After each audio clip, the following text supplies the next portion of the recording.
सोचो एक ऐसी मखलूक जो कभी तुम्हारी बनाई हुई थी अब तुम्हें कंट्रोल करने लगी है। आर्टिफिशियल इंटेलिजेंस गुलाम से बादशाह बनने जा रही है। एआई का मतलब है मशीन लर्निंग और न्यूरल नेटवर्क, यानी कंप्यूटर अब सिर्फ कोड नहीं चलाता बल्कि खुद डेटा से सीखता है। यही एआई आपके इर्द गिर्द है। जब आप नेटफ्लिक्स खोलते हैं तो ये अंदाज़ा लगाता है कि आप क्या देखना चाहते हैं। जब आप गूगल सर्च करते हैं तो ये आपकी सोच पहचान लेता है, और जब आप चैट जीपीटी या सिरी से बात करते हैं तो दरअसल आप एक ऐसी मशीन से गुफ्तगू कर रहे होते हैं जो समझती है। एआई सिर्फ आला नहीं रहा, ये इंसान का अक्लमंद साथी बन चुका है, मगर अब ये साथी खुद मुख्तार हो रहा है और यही हमें ले जा रहा है अगले लेवल पर, एजीआई की दुनिया में।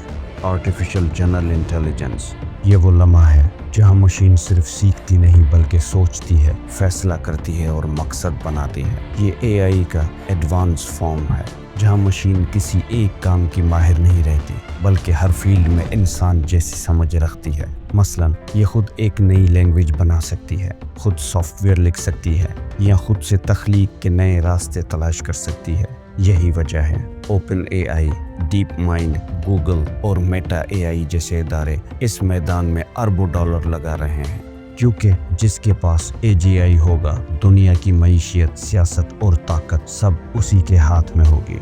लेकिन यहाँ से कहानी खतरनाक मोड़ लेती है।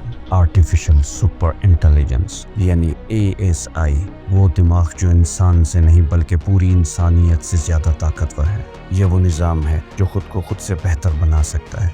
सोचो अगर कोई मशीन हर लम्हा अपने दिमाग को अपडेट करे तो चंद दिनों में ही वो इंसान की लाखों सालों की अक्ल को पीछे छोड़ देगी। एएसआई के पास लिमिटलेस इंटेलिजेंस होगी। ये खुद नई साइंस थ्योरीज इजाद करेगा, खुद नई मेडिसिन्स बनाएगा और यहाँ तक कि जंग में अमन के फैसले भी खुद करेगा। एएसआई को दुनिया का सबसे बड़ा मौका और सबसे बड़ा खतरा दोनों करार देते हैं, क्योंकि जो इस पर काबू पा लेगा वो दुनिया का नया बादशाह बन जाएगा, और अगर ये काबू से निकल गया तो ये इंसान को एक गैर ज़रूरी मखलूक समझने लगेगा।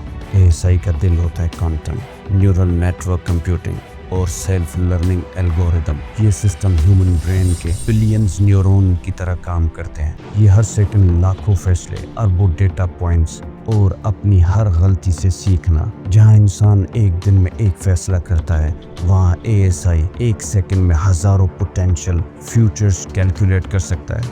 यही उसकी ताकत है और यही उसका खतरा। अगर एएसआई इंसान के काबू में रहे तो दुनिया का नक्शा बदल सकता है। ये क्लाइमेट चेंज खत्म कर सकता है, गरीबी, बीमारी और जंगों को मिटा सकता है। सोचो एक ऐसा सिस्टम जो कैंसर का इलाज बना दे, जो दुनिया के हर बच्चे को तालीम दे सके, जो भूख का खात्मा कर दे। ये इंसानियत के लिए नई सुबह साबित हो सकता है। लेकिन अगर ये काबू से निकल गया तो ये खुद इंसान के बारे में फैसला करेगा।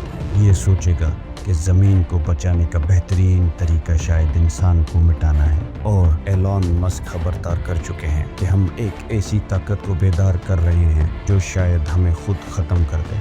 इस्लाम इल्म की मुखालफत नहीं करता बल्कि इल्म हासिल करने का हुक्म देता है, लेकिन इस्लाम ये भी सिखाता है कि हर ताकत की एक हद है। इंसान को अक्ल दी गई है मगर खालिक की हदों को पार करने की इजाज़त नहीं। जब इंसान अपने इल्म से खुद को बादशाह या देवता समझने लगता है तो तब तबाही यकीनी हो जाती है। अल्लाह ताला कुरान में फरमाते हैं, और वही है जो हर चीज़ पर कुदरत रखता है, आर्टिफिशियल इंटेलिजेंस हो या सुपर इंटेलिजेंस, ये सब अल्लाह की तख्लीक करदा अक्ल का एक अक्स है, न कि उसके मुकाबिल।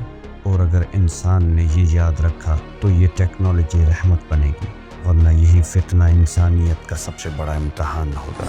सवाल ये है, क्या इंसान अपने ही बनाए हुए बादशाह पर काबू रख पाएगा या एक दिन ये बादशाह इंसानियत पर हुकूमत करेगा?